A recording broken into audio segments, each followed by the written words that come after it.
अरे दोस्तों, आज हम बात करेंगे सर्दियों में मिलने वाली एक खास पत्तेदार हरी ताज़ी सब्जी जिसको हम मूली के नाम से जानते हैं या इसको रेडिश भी कहा जाता है।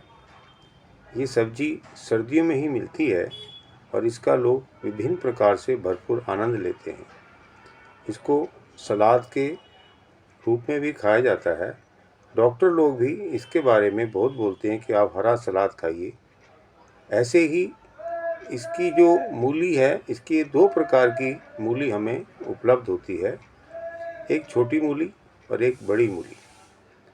छोटी मूली जिसके अंदर पत्ते विशेष उसके उपयोगी हैं। बड़ी मूली जिसको हाथी के दांत की जैसी लगती है, उसको नेपाल मूली के नाम से भी जाना जाता है। घरों के अंदर इस मूली को सलाद के रूप में या भुर्जी के रूप में इसका प्रयोग होता है। साथ ही लोग इसके परांठे बना के भी आनंद लेते हैं।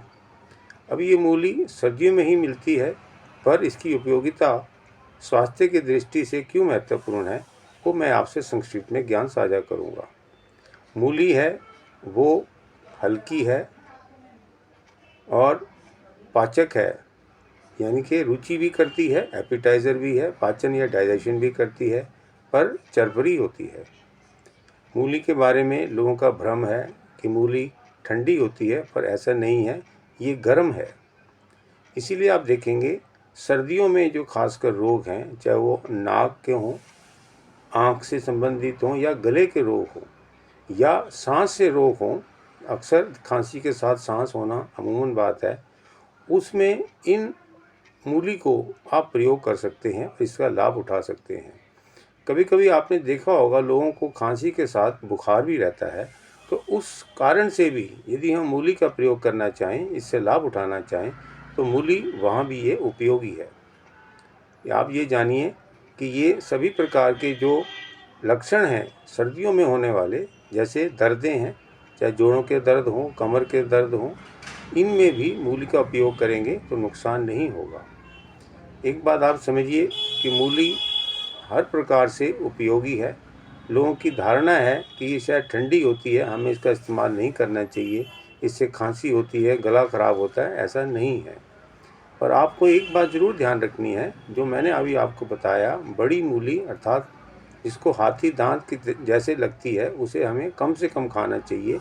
उसका उपयोग जो होटल के लोग हैं, वो लोग इसका ज़्यादा इस्तेमाल करते हैं, पर हमें यदि ध्यान दें कि हमें बचना चाहिए, अपने घरों के अंदर इसका उपयोग ना करें तो अच्छा होगा। आप एक बात और देखिए, मूली से ज़्यादा अच्छी उसके पत्ते हैं हरे, वो ज़्यादा उपयोगी हैं। यदि हम दोनों को मिला के खाएंगे तो हमें और लाभ मिलेगा। मूली के बारे में विशेषज्ञों का कहना है कि मूली को आप भून के खाएं, किसमें, सरसों के तेल में खाएंगे तो उसका नुकसान बिल्कुल नहीं होगा। तो आप समझिए, मूली से सर्दियों में होने वाली ये इस तरी ताज़ी हरी पत्तेदार सब्जी है, जो मल भी ठीक बनाती है, शरीर से गर्मी भी निकालती है। बेशक ये गर्म है, पर इसकी उपयोगिता मैंने आपको बताई। तो आप मूली का प्रयोग अवश्य करें और इससे इस धारणा को, इस अंधविश्वास को, इस भ्रम को आप दूर करें, क्योंकि सर्दियों में जो सब्जियां होती हैं विशेषकर इस मौसम में ही खाई जाती हैं। जब आप गैर मौसम में इन चीज़ों को खाएंगे तो शरीर में भारीपन होगा, नुकसान ज़्यादा होगा। जैसा कि आप बड़ी मूली के बारे में मैंने बताया, बड़ी मूली भी हल्की नहीं होती, भारी होती है, इसलिए आप रूखापन उससे ज़्यादा आता है।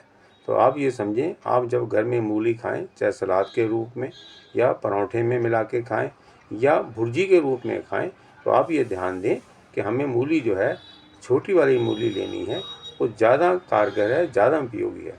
तो आप अवश्य ही इस मूली का प्रयोग करें और हर प्रकार से इसका स्वाद भी आनंद लें और उसकी उपयोगिता के हिसाब से उसकी जो बीमारियों में इसका उपयोग हो सकता है, उसका आनंद लें। धन्यवाद।